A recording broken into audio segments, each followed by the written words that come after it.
esporte. Agora há pouquinho o Fabrício já trouxe aí alguns destaques. Roda a nossa vinheta.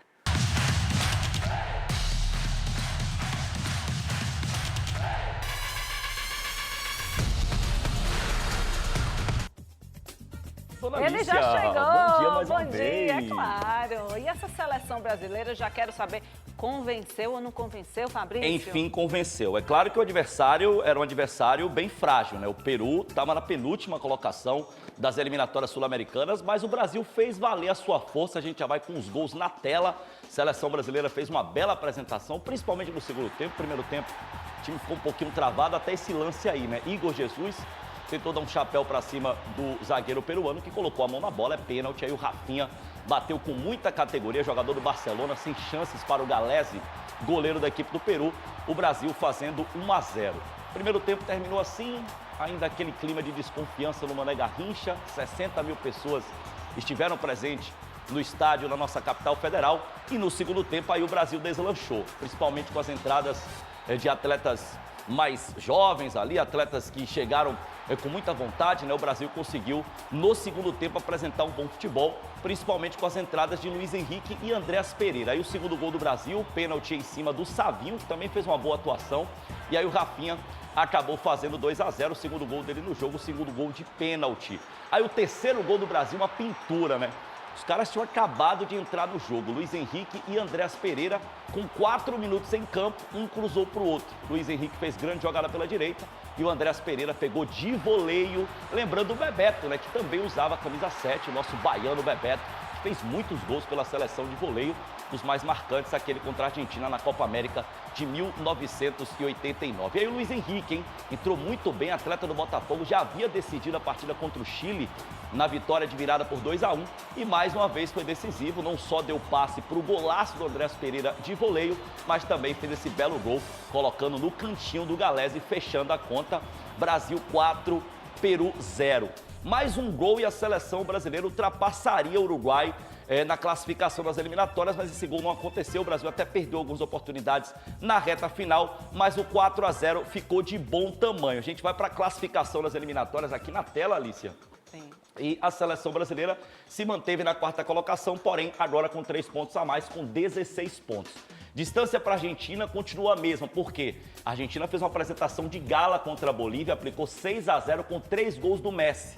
O Messi tinha um tempo sem jogar pela seleção argentina e voltou ontem para fazer 3 gols, mostrar que ainda é dos principais jogadores do planeta. A Argentina vencendo a Bolívia por 6-0 e se mantendo na liderança das eliminatórias sul-americanas. A Colômbia está com 19 pontos, é segundo colocado, aplicou 4-0 na seleção do Paraguai. O Uruguai acabou empatando, né? Empatou em 0-0 com o Equador e ficou ali com 16 pontos. E o Brasil, que bateu o Peru por 4-0, também com 16 pontos. E olha que confronto na Arena Fonte Nova. É claro que tem uma rodada antes, né? No dia 14 de novembro, o Brasil encara a equipe da Venezuela, a oitava colocada com 11 pontos. Mas na sequência, 19 de novembro, Brasil e Uruguai aqui na Arena Fonte Nova. Então, um jogaço para a gente acompanhar. Seleção brasileira, quarta colocada, encarando o Uruguai, terceiro colocado, ou seja, um confronto diretíssimo nesse jogaço marcado, repito, para o dia 19 de novembro aqui na Arena Fonte Nova. Já tô nessa expectativa, viu, desse jogo. Também tô. E a gente vai estar, né, querendo acompanhar essa seleção brasileira jogando em Salvador. Tomara que seja uma grande recepção, que seja uma festa linda, que a Arena Fonte Nova, mais uma vez, seja acolhedora para o futebol da seleção brasileira. Vamos falar um pouco do Bahia? Vamos. Olha, o Bahia não tem Caio Alexandre para a partida contra o Cruzeiro e não terá também o lateral titular da Colômbia, jogou ontem, inclusive pelas eliminatórias, Santiago Arias. Qual é a solução do Rogério Ceni? Gilberto, que não joga há mais de 2 meses, né, Rodolfo Raggi? 70 dias. Esse é o tempo que o lateral direito Gilberto não começa uma partida entre os titulares. Nesse período, ele viu Arias tomar conta da posição, mas como o colombiano está suspenso devido à expulsão contra o Flamengo, o camisa 2 terá a chance de começar entre os 11 na próxima sexta contra o Cruzeiro, em Belo Horizonte. Motivação eu tenho diariamente, acho que toda vez que eu chego aqui, eu chego motivado. A gente sabe que futebol é dinâmico e o treinador faz as escolhas dele.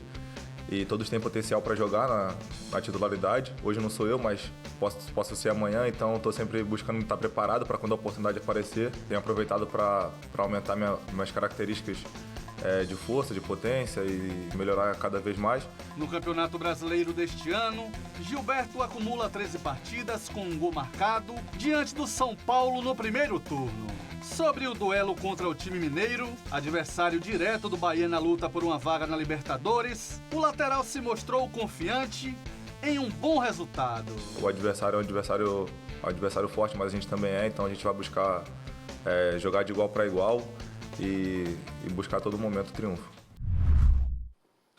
70 dias ali eu vi, né, parado, esse período todo fora. Faz diferença, Fabrício? Faz diferença por conta do ritmo de jogo, né? Claro que ele vem treinando, né? Ele tá ali com o time, então a atividade está sendo feita diariamente, porém o ritmo de jogo, as partidas oficiais, ele não tá jogando, são 70 dias, é um período muito importante, mas confio no Gilberto, um dos bons laterais, chegou no passado com uma grande contratação, esse ano acabou perdendo a titularidade para o Santiago Arias, mas um atleta que o Rogério Ceni confia.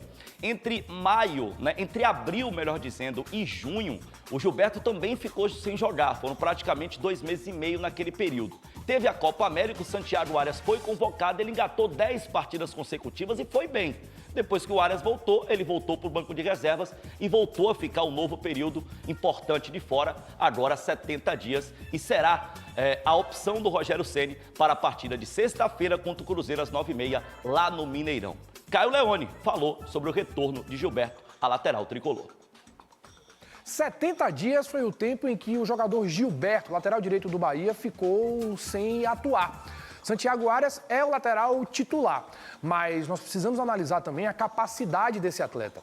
Gilberto sempre teve uma qualidade muito grande para jogar por dentro, tem características diferentes do Santiago Arias, que aproveita mais o corredor.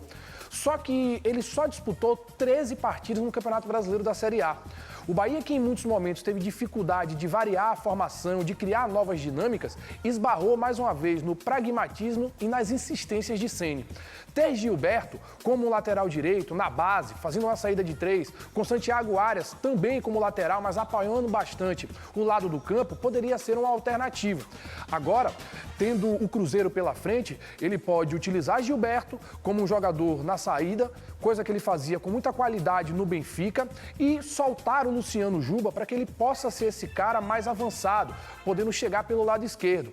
Há também a chance do jogador Biel começar jogando. Então, Luciano Juba por dentro, junto com o Biel, que também faz ali um volume muito grande pela entrelinha, faz com que o Bahia tenha uma maior capacidade de tabela para chegar ao gol. Sobre Gilberto, merece muito mais oportunidade. E o Gilberto, jogador a nível de seleção brasileira, viu? No Bahia tem 1 gol e 2 assistências na temporada 2024. Agora, Fabrício, eu quero saber que história é essa que tem zagueiro do Bahia que está entre os melhores do mundo? Existem Como 5 assim? ligas na Europa que são as principais, né? Inglaterra, Alemanha, Itália, Espanha e França. Sim. Fora dessas 5 ligas, o Observatório da FIFA, ela faz um estudo para saber quem são os atletas fora dessas 5 principais ligas que estão se destacando a nível mundial. E o Gabriel Xavier saiu numa lista seleta de 10 atletas. Ele está na 7ª colocação como o melhor zagueiro que atua fora das ligas europeias. E olha as médias do Gabriel Xavier. 1,6 de interceptações, é uma média super alta por jogo. Quase 2 de desarmes, 3,2 de bolas recuperadas, 5,6 de cortes por jogo, 9 jogos sem sofrer gol, 68% de disputas vencidas no chão, 71% de duelos vencidos em bola aérea, cotado para o time de bola de ouro do Campeonato Brasileiro. Sempre que se coloca a seleção do campeonato até aqui, 30ª rodada, o Gabriel Xavier é o titular pelo setor direito de defesa da seleção do campeonato. Então, que jogador, Gabriel Xavier. A multa dele é alta, né? O Bahia tá ali, logicamente, tomando cuidado, porque o mercado já tá chegando junto. A gente falou ontem que a Itália tá de olho, né, com Fiorentina e Atalanta, Portugal tá de olho com o Benfica, a Premier League também já chegou junto, então Gabriel Xavier muito cotado aí a nível internacional. Parabéns ao zagueiro tricolor, que é da base, tinha poucas oportunidades, mas depois de muita grita da torcida e da imprensa, o Rogério Ceni colocou ele no time titular e de lá ele não mais saiu. E o Vitória, hein? Alejandro não entrará em campo contra o Bragantino. Rodolfo Rage explica um pouco mais pra gente. O atacante Alejandro não vai entrar em campo neste sábado contra o Bragantino. O Vitória até tentou reduzir o valor de R$1 milhão, mas o time paulista, dono do passe do atleta, não aceitou. Sem o artilheiro do time na temporada com 13 gols, o técnico Thiago Carpini deve definir Janderson como titular no comando de ataque do Leão.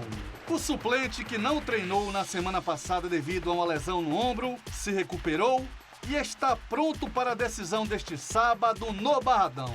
Na 17ª colocação, o Vitória precisa dos 3 pontos, além de torcer por tropeços de Fluminense e Atlético Paranaense, para deixar a temida zona de rebaixamento.